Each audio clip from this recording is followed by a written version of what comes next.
नमस्कार दोस्तों, मेरे चैनल वाणी विनायकों पर आप सभी का हार्दिक स्वागत और अभिनंदन करती हूँ। और जैसा कि आप सबको अवगत है कि मैं जो है मेरे चैनल की शुरुआत में सबसे पहले हिंदी व्याकरण से मेरे चैनल की शुरुआत कर रही हूँ। और इसी संदर्भ में मुझे रामचरितमानस के बालकांड का एक श्लोक याद आ रहा है, जो तुलसीदास जी ने रामचरितमानस की रचना करते समय सबसे पहले गणेश और जैसा कि मेरे चैनल का ही नाम है वाणी विनायको, यानी सरस्वती जी और गणेश जी की उन्होंने उपासना की थी। तो मैं भी मेरे व्याकरण के चैनल की शुरुआत इसी उपासना के साथ करना चाहती हूँ। वर्णानामात् संधानाम रसानाम छंदसामपि मंगलानाम च कर्तारो वंदे वाणी विनायको। यानी वर्णानामात् संधानाम, वर्ण अर्थ की और छंद और रसों की जो देवी सरस्वती है और देव गणेश हैं, उनको मैं नमन करती हूँ, उनको मैं प्रणाम करती हूँ। और आज हमारा व्याकरण का टॉपिक है वर्ण विचार। वर्ण हम किसे कहते हैं, है ना? तो वर्ण किसी भाषा की लिखित सार्थक इकाई है। हिंदी वर्णमाला में वर्णों की संख्या कितनी है? 44 है। हिंदी वर्णमाला में वर्णों की संख्या कितनी है? 44 है। तो 11 तो हमारे पास क्या है? स्वर। और 33 हमारे पास क्या है? व्यंजन। लेकिन कुल वर्णों की संख्या पूछे तो कुल वर्णों की संख्या होगी हमारी 52। संयुक्ताक्षर और 52 कैसे हुई? 11 स्वर, 33 व्यंजन, 2 क्षिप्त, 2 आयोगवा और 4 संयुक्ताक्षर।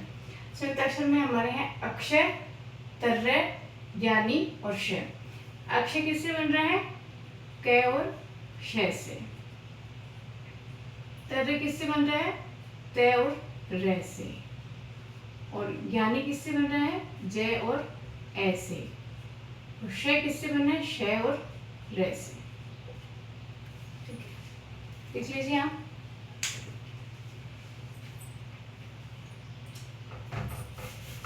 इसके बाद हम चर्चा करेंगे कि जो वर्ण है उनको हम किस प्रकार से जो है अलग अलग भागों में वर्गीकृत कर सकते हैं। तो वर्ण का जो वर्गीकरण है वो हम कर सकते हैं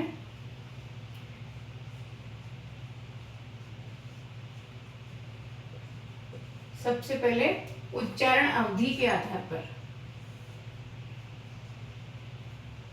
उच्चारण अवधि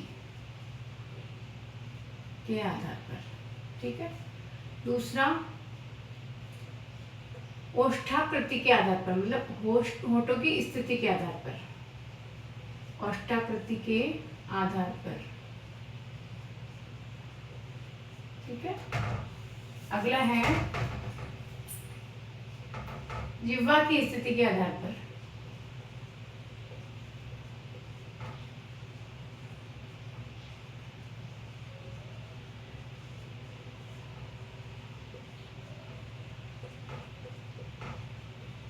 नेक्स्ट है मुखाकृति के आधार पर, यानी मुख की कृति के आधार पर।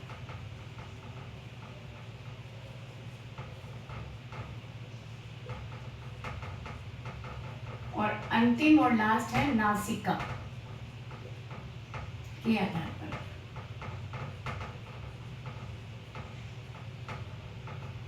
तो हम जो है उच्चारण करेंगे और उच्चारण से हम ये पता लगा लेंगे कि कौन सा वर्ण जो है जिसके उच्चारण में अधिक समय लगता है वो दीर्घ स्वर, और जिसके उच्चारण में कम समय लगता है वो लघु स्वर।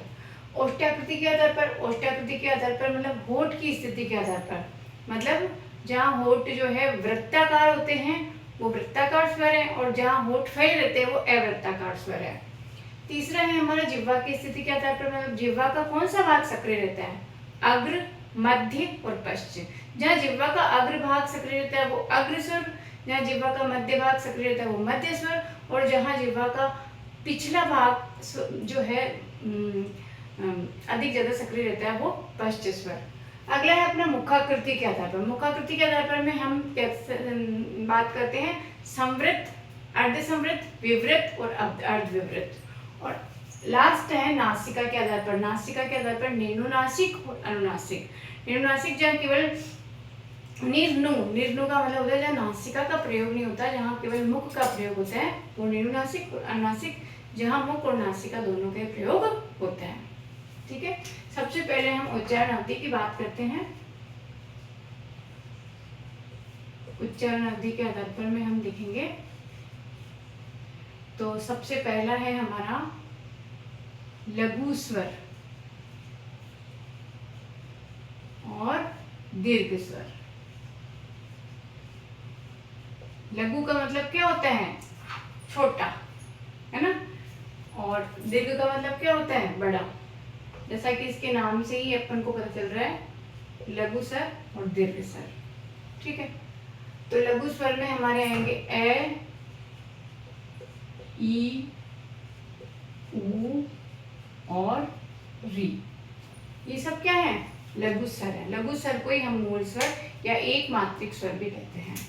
दूसरा है हमारा दीर्घ स्वर। दीर्घ स्वर में आ, ई, उ, बड़ा छोटा ऊपर आ गया तो यहाँ पे क्या आएगा? बड़ा ऊ, है ना, ओ, औ, ए और आई। ये स्वर क्या है? दीर्घ स्वर है। ठीक है, आप स्क्रीनशॉट ले सकते हैं चाहे तो, क्योंकि वर्ण विचार ऐसा टॉपिक है जिससे हर बार एग्जाम में क्वेश्चन आते हैं। चाहे छठी से 10वीं तक के बच्चे हों, चाहे आप अगर कंपटीशन की भी तैयारी कर रहे हैं, RPSC first grade, second grade, third grade, किसी भी एग्जाम की जहाँ पे हिंदी व्याकरण जहाँ पे सब्जेक्ट आता है, तो सबसे पहला हमारा जो बेस, जो हमारी नींव है वो क्या है? वर्ण विचार है। वर्ण के बिना हम भाषा की कल्पना नहीं कर सकते। वर्ण, भाषा का निर्माण ही किससे होता है? वर्ण, शब्द और वाक्य से होता है। और हिंदी जो है हमारी भाषा है और हमारी जो है राष्ट्रभाषा है हिंदी, और इसीलिए इसका जो प्रचार प्रसार हम जितना ज़्यादा करेंगे, हमको कम से कम ये चीज़ पता होनी चाहिए, हम हिंदी राष्ट्रभाषा के रूप में हम हिंदी को अपनाते हैं तो हमको कम से कम पता होना चाहिए कि हिंदी में कितने वर्ण होते हैं, क्या है, ये पूरी जानकारी हमको होनी चाहिए। जैसा कि भारतेंदु हरीशचंद्र ने भी कहा है कि निज भाषा उन्नति अहे, सब उन्नति को मूल, बिन निज भाषा ज्ञान के मिटे नहीं कुशल। मतलब हम हमारी निज भाषा की अगर उन्नति करेंगे तो हमारी भी उन्नति हो जाएगी ऑटोमेटिक। ठीक है, ठीक है दोस्तों, अब हम आगे बढ़ते हैं। जैसा कि आपने देखा होगा उच्चारण अवधि के आधार पर में लघु स्वर या दीर्घ स्वर। ठीक है, अगली चर्चा हम करेंगे ओष्ठाकृति के आधार पर।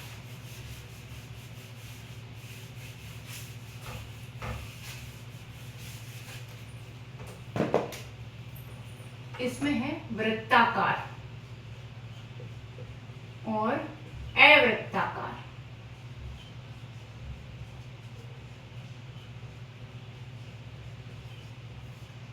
तो इनको हम रटने के बजाय एक बेसिक कंसेप्ट से करेंगे कि स्वर तो आप सबको लिखने आते हैं। वृत्ताकार यानी गोल घूमना।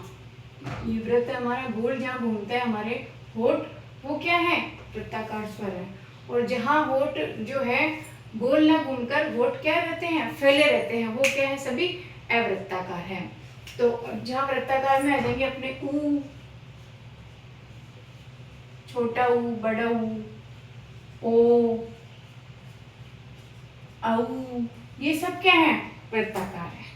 जबकि इसके अलावा जितने भी वर्ण हैं वृत्ताकार में, वो आ जाएंगे हमारे ए, आ, ई, बड़ी ई, है ना, री, ए, आई, ओ और औ। ये सारे आ जाएंगे। जैसे कि इसके शब्द से ही जो है हमको याद करने की भी जरूरत नहीं है। इसमें वृत्ताकार जहाँ पर जो है होठ गोल घूमते हो, जैसे हम उच्चारण करते हैं ऊ, ओ, औ, ये सभी क्या है? वृत्ताकार है। और इसके अलावा जो भी बच रहे हैं वो सब क्या है? अवृत्ताकार है। तो आप चाहे तो स्क्रीनशॉट लेना चाहे तो ले सकते हैं। ठीक है, अगला है हमारा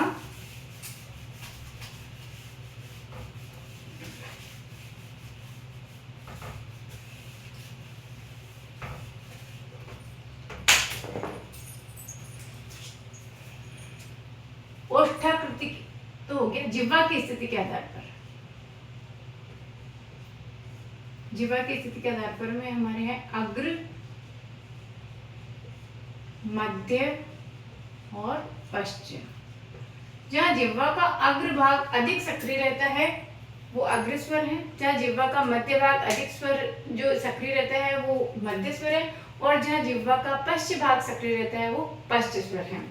अग्र,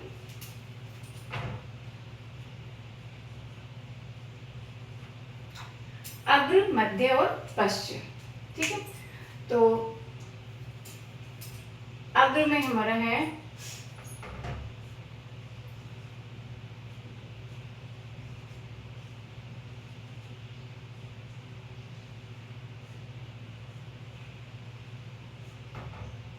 मध्य में है आ और पश्चिम में है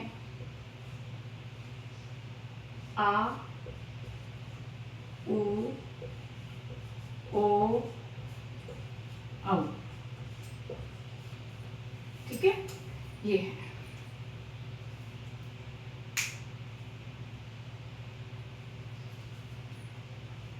मतलब जो अवृत्ताकार स्वर थे वही एक तरह से इसमें आ रहे हैं, मतलब वही करीब करीब इसमें आ रहे हैं। उसमें ए और आ जाता था और इसमें ये है और ये री। ठीक है, अगला है हमारा मुखाकृति के आधार पर।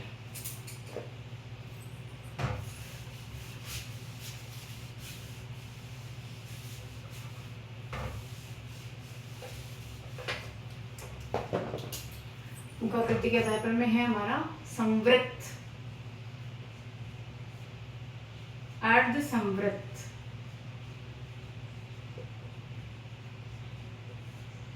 विवृत्त और अर्ध विवृत्त।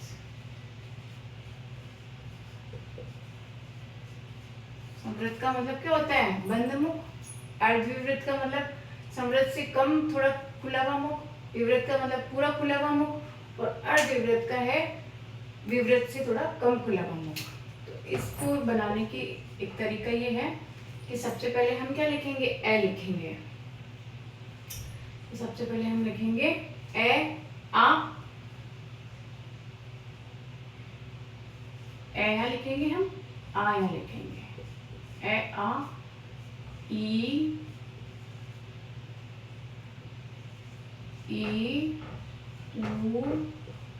उ। ठीक है, फिर लिखेंगे हम ए यहाँ पे आ गया, आई, ओ और औ। तो ए आ, ई उरी, ए आई ओ औ। ठीक है, लिख लीजिए आप। इससे भी बहुत बार क्वेश्चन आते हैं। अर्ध संवृत्त किसे कहते हैं? अर्ध विवृत्त किसे कहते हैं? विवृत्त किसे कहते हैं? विवृत्त का मतलब होता है मुख खुला हुआ मुख। ठीक है, ठीक है दोस्तों, अगली चर्चा है हमारी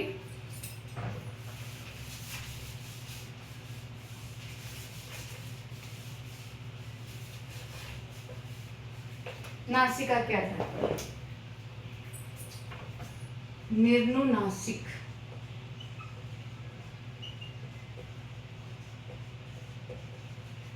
और अनुनासिक। जैसा कि